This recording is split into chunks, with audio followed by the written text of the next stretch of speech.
विद्यार्थी मित्रांनो, आज आपण 9वीच्या वर्गातील सायन्स अँड टेक्नॉलॉजी याच्यातील नंबर 1चं जे चॅप्टर आहे लॉज ऑफ मोशन, त्याला आपण गतीचे नियम असं म्हणतो, याच्याविषयी आपण सविस्तर माहिती घेणार आहोत. तर याच्यातील पहिला जो टॉपिक आहे मोशन्स ऑफ ॲन ऑब्जेक्ट, वस्तूची गती. ओके, तर तुम्ही जे फ्लाइट्स ऑफ बर्ड्स, पक्ष्याचं उडणं पाहतात, त्यानंतर leaves flying through the airs, हवेतून उडणारा पालापाचोळा पाहतात. अशा प्रकारे आपल्याला दैनंदिन जीवनामध्ये काही वस्तूंची गती आपण पाहू शकतो, काही वस्तूंची गती आपण प्रत्यक्षात पाहू शकत नाही. जसा वारा आहे त्याची गती आपण पाहू शकत नाही. अशा अनेक वस्तू आहेत की काही वस्तू आपण स्पष्टपणे पाहू शकतो, पण काही वस्तू पाहू शकत नाही. तर अशा प्रकारे त्याची डेफिनेशन पाहू आपण आधी. If the position of an object is changing with the respect to its surrounding, then it's said to be an motion.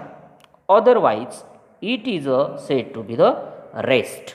Okay, की जर एखादी वस्तू सभोवतालच्या संदर्भात तिची जागा बदलत असेल तर ती वस्तू गतिमान आहे असं आपण म्हणतो, आणि जर ती सभोवतालच्या संदर्भात जागा बदलत नसेल तर ती वस्तू स्थिर आहे, रेस्ट आहे असं आपण म्हणू शकतो. ओके, त्यानंतर आहे पुढचा जो टॉपिक आहे तो तुम्हाला पाहायचा आहे की रेस्ट, डिस्प्लेसमेंट अँड डिस्टन्स.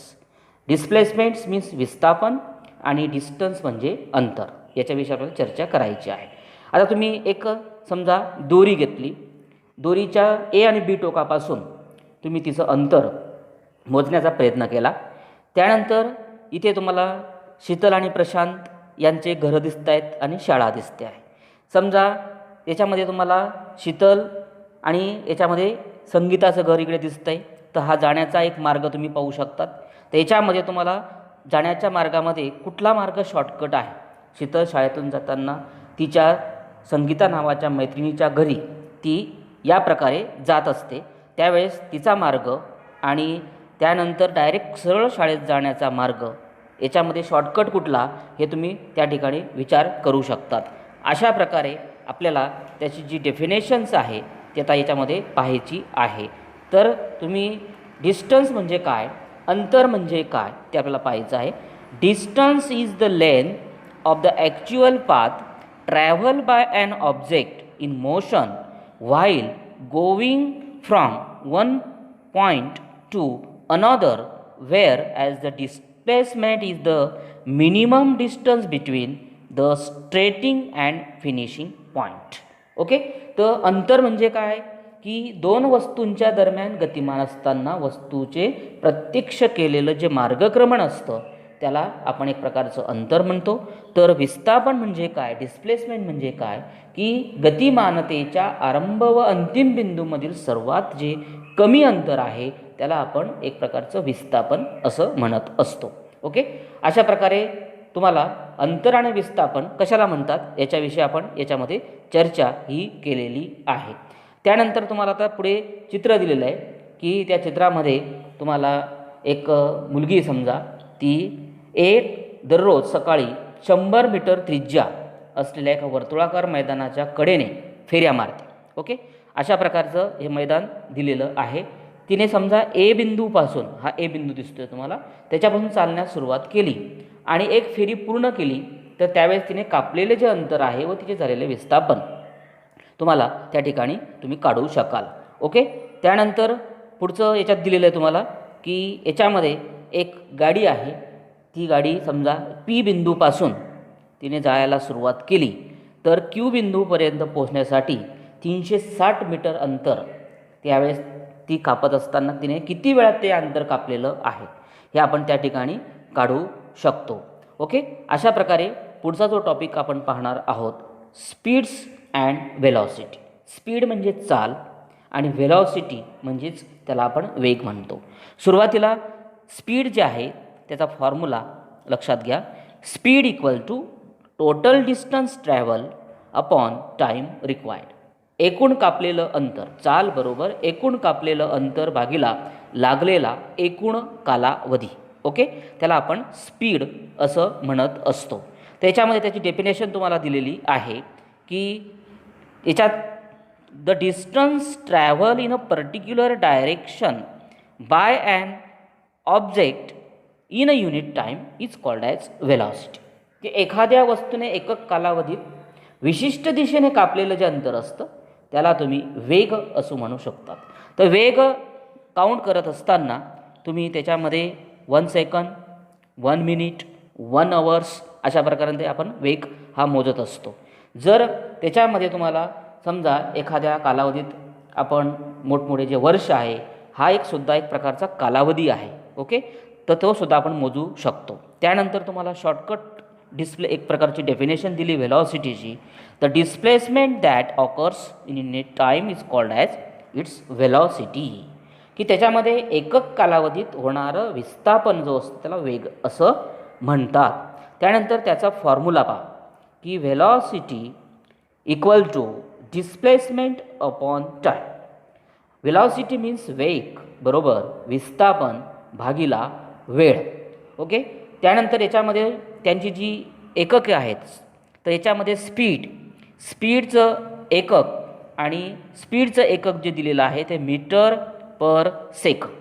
चालीचं एकक दिसतं आहे आणि त्याच्यात तुम्हाला चालीचं पण आहे आणि व्हेलॉसिटीचं पण आहे. स्पीड अँड व्हेलॉसिटी दोघांचं एकक SI पद्धतीमध्ये मीटर पर सेकंद आणि CGS पद्धतीमध्ये जर विचारलं तर ते सेंटीमीटर पर सेकंद अशा प्रकारचं हे चालीचं एकक आहे. त्यानंतर तुम्हाला एका याच्यामध्ये एकक कालावधीमध्ये होणारा जो बदल आहे velocity is a displacement that occurs in unit Times. तर एकक वेळेत होणाऱ्या विस्थापनाला तुम्ही वेग असं म्हणू शकतात. ओके, त्याच्यामध्ये तुम्हाला फॉर एक्झाम्पल आपण जर पाहिलं तर त्या एक्झाम्पलमध्ये तुम्हाला असं लक्षात येईल की मागे आपण जे पाहिलं की शीतल आणि संगीता यांच्या घरातील सरळ रेषेतील अंतर समजा 500 मीटर. ओके, 500 मीटर आहे. संगीताचं घर व शाळा यातील अंतर आहे 1200 मीटर. ओके, तर अर्थात शीतलचं घर आणि शाळा यातील सरळ रेषेतील अंतर हे त्या ठिकाणी 1300 आहे. तुम्ही मागची डायग्रॅम जर पाहिली तर त्या ठिकाणी ते अंतर आहे 1300 मीटर. मग तुम्हाला शीतलचं ए मार्गातील जी चाल आहे Sheetal speed along the path ए काढण्यासाठी डिस्टन्स अपॉन टाईम म्हणजे 500 मीटर अपॉन 5 मिनिट्स जर घेतले तुम्ही तर त्याचं ॲन्सर येतं 100 मीटर पर मिनिट. त्यानंतर शीतल speed along the path B समजा बी मार्गाने जर ती गेली तर distance upon time 1200 metre upon 24 metre. त्यावेळेस त्याचा ॲन्सर येतं 50 मीटर पर टाईम्स. आणि जर शीतल्स ॲव्हरेज स्पीड जर काढला आपण तर total distance upon the total time equal to 1700 metre upon 29 minutes. त्याचं जर ॲन्सर काढलं तर 58.6 मीटर पर सेकंद. अशा प्रकारे त्यानंतर तुम्ही शीतल्स व्हेलॉसिटी जर काढली, शीतलचा सरासरी वेग जर काढला तर displacement upon time equal to 1300 metre upon 29 minutes. तर त्याची व्हेलॉसिटी येते 44.83 मिनिट पर सेकंद. अशा प्रकारे तुम्हाला वेगवेगळ्या त्यांच्या स्पीडनुसार त्यांची सरासरी चाल ए आणि बी पासून कशी मोजतात ती आपण या ठिकाणी काढलेली आहे. याच्यातील पुढचा टॉपिक आहे effect of the speed and direction on velocity. चाल व दिशा यांचा वेगावर होणारा परिणाम काय आहे. समजा आता सचिन मोटारसायकलने प्रवास करत आहे, त्याच्या दरम्यान वेगवेगळ्या प्रसंगात तुम्हाला काय घडेल याच्या संदर्भात आपल्याला इथे पाहायचं आहे. समजा सचिनने मोटारसायकलने प्रवास करत असताना मोटारसायकल प्रवासाची दिशा न बदलता मोटारसायकलची चाल जर वाढवली अथवा कमी केल्यास त्याच्यावर कोणत्या प्रकारचा परिणाम होईल. त्यानंतर 2 नंबर दिलेला आहे तुम्हाला की त्याच्यामध्ये सचिन प्रवास करत असताना रस्त्यावर एखादं वळण समजा आलं तर त्याची चाल वेग सारखीच असेल का दिशा त्याला बदलावी लागेल. आणि नंबर 3 मध्ये दिलेला आहे की वळण रस्त्यावर मोटारसायकल ज्यावेळेस चालवत असताना सचिनने मोटारसायकलची चाल आणि दिशा दोन्ही बदलल्यास वेगावर कोणता परिणाम होईल. अशा प्रकारे तुम्हाला त्या ठिकाणी या 3 ज्या गोष्टी आपण पाहिल्या त्या 3 गोष्टींमध्ये आपला विचार करून असं म्हणता येईल की changing the speed while keeping the direction same, चाल बदलून आणि दिशा तीच ठेवून. नंबर 2 मध्ये changing the direction while keeping the speed same, दिशा बदलून आणि चाल तीच ठेवून. आणि 3 नंबरमध्ये दिलं आहे की changing the speed as well as the direction, चाल व गती यांची दिशा दोन्हींची बदलल्यानंतर काय होईल. अशा प्रकारे तुम्हाला the first scientist to measure the speed of distance upon times was Galileo. तर चालीचे मापन अंतर भागिला काल याप्रमाणे सर्वप्रथम गॅलिलिओ या शास्त्रज्ञाने केलेलं आहे. त्याच्यामध्ये the speed of sound in dry air is 343.2 metre per second, की एक प्रकारे हवेतील ध्वनीची जी चाल आहे ती 343.2 मीटर पर सेकंद. तसेच त्या ठिकाणी while the speed of the light about 3 × 10⁸ metre per second.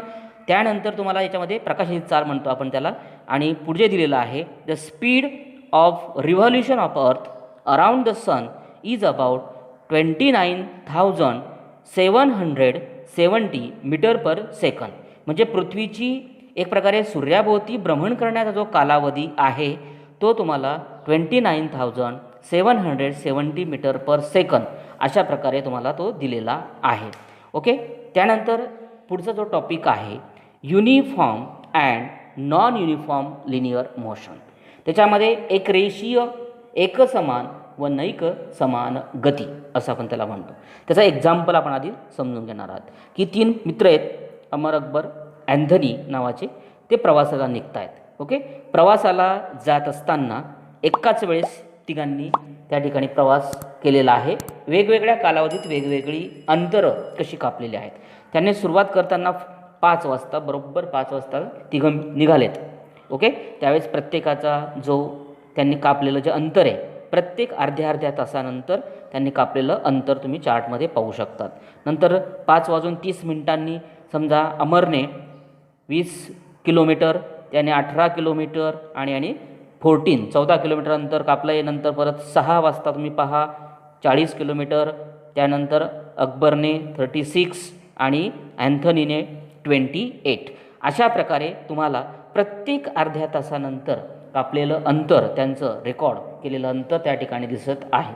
अशा प्रकारे तुम्ही याच्यामध्ये या चार्टवरून जर तुम्ही विचार केला तर तुम्हाला त्याच्यामध्ये काही प्रश्न मनात निर्माण होत असतील की त्या कालावधी सगळ्यांचा समान आहे का, ठराविक कालावधीत सारखेच अंतर कोणी पार केलेलं आहे, अकबरने ठराविक कालावधीमध्ये कापलेलं अंतर सारखंच आहे का, आणि तिघं जे आहेत अमर, अकबर आणि अँथनी यांनी ठराविक कालावधीत कापलेल्या ज्या अंतराचा विचार तुम्ही कशा प्रकारे करू शकतात याच्यानुसार आपल्याला त्या ठिकाणी असं म्हणता येईल की ज्यावेळेस of an objects cover equal distance in equal time interval it is said to be moving with uniform speed. त्याची व्याख्या येते की जर वस्तू एकसमान कालावधीमध्ये समान अंतर जर कापत असेल तर तिच्या गतीला एकसमान गती असे म्हणतात. युनिफॉर्म स्पीड असं आपण त्यांना म्हणू शकतो. ओके. अशा प्रकारे तुम्ही त्या गतीमध्ये आणखी परत एक डेफिनेशन त्या ठिकाणी दिलेली आहे. If an object cover unequal distance in equal times interval it is said to be moving with non-uniform speed.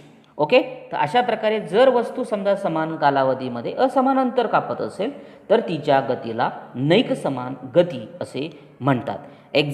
For example the motion of vehicles being the driven through the heavy traffic. ही गर्दीच्या रस्त्यावरून जात असताना तुम्हाला वाहनांची गती, त्यानंतर cycle चालवणाऱ्याची गती तुम्ही पाहतात. त्याच्यात सुद्धा तुम्हाला अशा प्रकारचा फरक त्या ठिकाणी जाणवतो.